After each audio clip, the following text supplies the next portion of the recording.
আসসালামু আলাইকুম। একবার একটা প্রতিযোগিতার আয়োজন করা হয়। সেখানে আর্টিস্টরা ছবি আঁকবে। দেশের বিভিন্ন আর্টিস্টরা এক জায়গায় হয় সেই প্রতিযোগিতায়।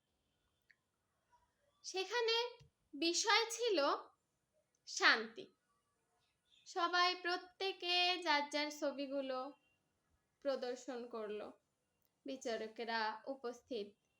প্রত্যেকের ছবিতে শান্তি যেহেতু টপিক ছিল, কখনো কারোর গ্যালারিতে দেখা যাচ্ছিল অনেক সুন্দর প্রকৃতির ছবি, যেখানে বৃষ্টি আছে, বৃষ্টি হচ্ছে সবুজ ঘাসের উপরে, কোথাও আছে সমুদ্র, কোথাও আছে আকাশ, অনেক সুন্দর সুন্দর ছবি, একটার পরে একটা ছবি। বিচারক মানে হিমশিম খেয়ে যাচ্ছে বিচার করার জন্য। সেই মুহূর্তে ডিসিশন নিতে কষ্টই হয়ে যাচ্ছিল তার। সেই মুহূর্তে একটা ছবি সিলেক্ট করা হয় এবং তাকে উইনার ঘোষণা করা হয়। ছবিটা দেখে অন্যান্য প্রতিযোগীরা যারা অংশগ্রহণ করেছিল তারা প্রতিবাদ জানায় যে এই ছবি কখনোই উইনার হতে পারে না, কারণ এর টপিক ছিল শান্তি। ছবিটা দেখে সবাই আশ্চর্য হয় এবং পরবর্তীতে সাংবাদিক জিজ্ঞাসা করে যে আপনি কি আপনার ডিসিশনে অটল থাকবেন? বিচারক তখন উত্তরে বলেছিল হ্যাঁ, এই ছবিটাই উইনার হবে। সবাই আশ্চর্য হওয়ার পিছনে কারণ এটাই ছিল, ছবিটা ছিল একটা ঝড় তুফানের ছবি।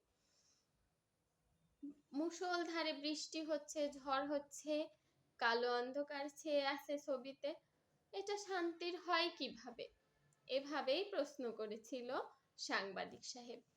তখন বিচারক উত্তর দিছিলেন যে আশপাশের শান্তি শান্তি না, প্রকৃতিতে যে প্রকৃতিতে শান্তি থাকলেও মানুষের মনে যদি শান্তি না থাকে কখনোই সেটা শান্তিপূর্ণ হতে পারে না। এই ঝড়ের ছবিটার মধ্যে একটা কুঁড়ে ঘরের ছবি আছে, সেখানে খেয়াল করে দেখুন একটা লোক দাঁড়িয়ে আছে, তার মুখে এক গাল হাসি নিয়ে সে বাইরের দিকে তাকায় আছে। অর্থাৎ এটাই প্রকৃত শান্তির প্রতীক হতে পারে। সবাই স্যাটিসফাইড হয় তার এসে। তাহলে এই গল্পটা থেকে আমরা শিখতে পারি যে আসলেই কথা সত্য, মানুষের মনের মধ্যে শান্তি প্রকৃত শান্তি। বাইরে ঝড় হোক, বৃষ্টি হোক বা শান্তিপূর্ণ পরিবেশ হোক।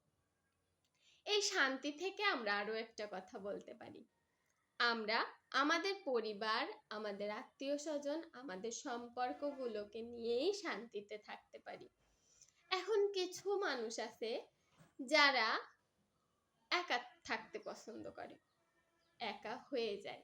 তারা পছন্দ করে না মূলত তাদের আত্মীয় স্বজন, মা বাবা, ভাই বোন, মায়ের দিকের আত্মীয়রা, বাবার দিকের আত্মীয়রা খুঁত ধরা শুরু করে যখন একে অপরের সাথে, তখনই মনের অমিল হয়ে যায়, তখনই সমস্যা ক্রিয়েট হয়ে যায়।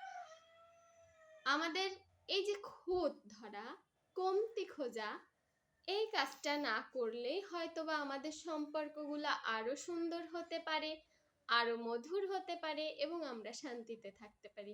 এই খুঁত ও অমিল, আমরা কিন্তু খুঁত বা কমতি বলতে বুঝি তার মধ্যে সেটার কমতি না, আসলে সেটা আমরা বলতে পারি ভিন্নতা। একজন মানুষ থেকে আর একজন মানুষের ভিন্নতাকেই আমরা খুঁত বলে নাম দিয়ে দিই, কিন্তু প্রত্যেকটা মানুষের মধ্যে আলাদা আলাদা লজিক থাকে, তাদের জীবন নিয়ে, তাদের কাজ নিয়ে। পাশের মানুষগুলো অশান্তি ক্রিয়েট করে লাভ কি বলেন? আমরা আমাদের পাশের মানুষকে শান্তিতে রাখি, নিজে শান্তিতে থাকি, আত্মীয় স্বজন নিয়ে ভালো থাকি। আল্লাহ হাফেজ।